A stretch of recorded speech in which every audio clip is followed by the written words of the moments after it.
ভারতীয় মৌসুম ভবন দেশ জুড়ে যে আবহাওয়ার পূর্বাভাস জারি করেছে সেই এক নজরে জেনে নেওয়া যাক। अगर पिछले 24 घंटे की वर्षा की बात करें तो पूर्वोत्तर के राज्यों में भारी वर्षा का दौर जारी रहा।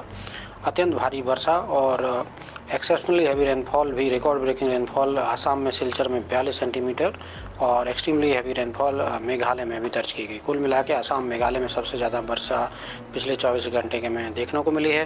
वहीं heavy to very heavy rainfall की स्थितियाँ त्रिपुरा, अरुणाचल प्रदेश में और भारी वर्षा मणिपुर, मिजोरम, केरला, उड़ीसा और सम्मेलन वेस्ट बंगाल में देखने को मिली।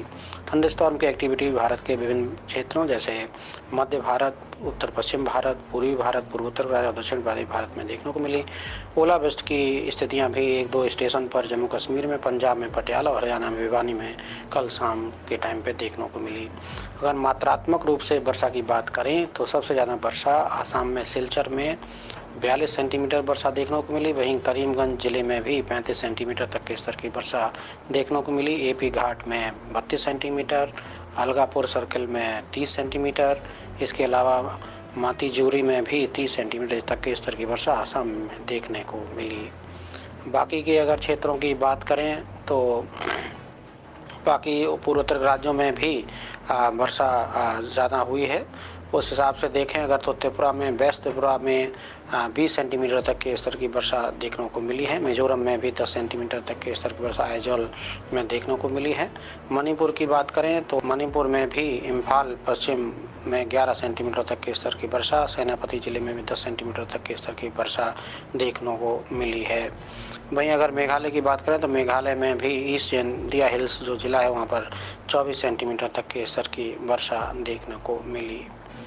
अगर हम बात करें सिनोप्टिक सिस्टम्स की तो अभी हमारे पास उत्तर पश्चिम भारत के लिए एक पश्चिम विक्षोभ है जो कि उत्तरी पाकिस्तान और उससे सटा हुआ जम्मू और जो उत्तरी पंजाब का क्षेत्र वहाँ पर है।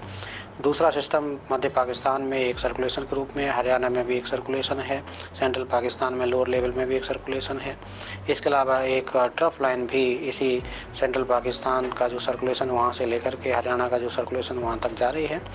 पूर्वोत्तर राज्यों की बात करें तो एक जो पूर्वोत्तर आसाम है वहाँ पर भी एक साइक्लोनिक सर्कुलेशन बना हुआ है और एक ट्रफ लाइन जो है रफली जो हमारा 90 डिग्री ईस्ट और 20 डिग्री नॉर्थ के आसपास निम्न मंडल में देखने को मिल रही है। इसके अलावा एक सतही जो मीन सी लेवल है उस पर एक ट्रफ लाइन है जो कि सरफेस पे बनी हुई है जो ईस्ट उत्तर प्रदेश का मध्य भाग से लेकर के अरुणाचल प्रदेश तक जा रही है, जो कि बिहार, सम्मेलन वेस्ट बंगाल और आसाम से होते हुए जाते हुए। इन सब के प्रभाव में अगर हाइलाइट्स की बात करें तो आज भी हैवी टू वेरी रेनफॉल की गतिविधियां पूर्वोत्तर राज्यों में जारी रहेंगी। इसके अलावा अत्यंत भारी वर्षा भी पूर्वोत्तर राज्यों में खास तौर से आसाम, मेघालय, मणिपुर, मिजोरम, त्रिपुरा में होने की संभावना है। कुल मिला के अगले 3 दिनों तक पूर्वोत्तर राज्यों में heavy to very heavy rainfall का स्पेल बना रहेगा। उप हिमालयी पश्चिम बंगाल में भी 2 जून तक वर्षा होती रहेगी, भारी वर्षा। और अगर दूसरा पॉइंट हम देखें तो दूसरा पॉइंट ये कि उत्तर पश्चिम भारत में भी आने वाले 3 से 4 दिनों में थंडरस्टॉर्म की एक्टिविटी के साथ हल्की स्तर की वर्षा देखने को मिलती रहेगी। और पीक एक्टिविटी की बात करें तो 2 और 3 तारीख को 50 से 60 किलोमीटर प्रति घंटे की हवाओं के साथ लाइटनिंग और हल्के से मध्यम स्तर की वर्षा और इक्का दुक्का पॉकेट्स में भारी वर्षा भी उत्तर पश्चिम भारत में होने की संभावना दिखाई देती है, खासतौर से उत्तराखंड, पंजाब, हरियाणा ये सब पॉकेट्स में।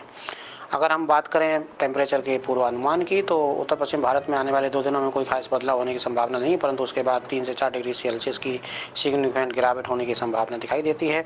वहीं अगर पूरी भारत की बात करें तो वहाँ पर भी धीरे धीरे टेम्परेचर 2 से 4 डिग्री सेल्सियस का राइज यानी कि बढ़ोतरी होने की संभावना आने वाले 4 दिनों में बनी हुई है। बाकी के क्षेत्रों में कोई खास बदलाव होने की संभावना नहीं है।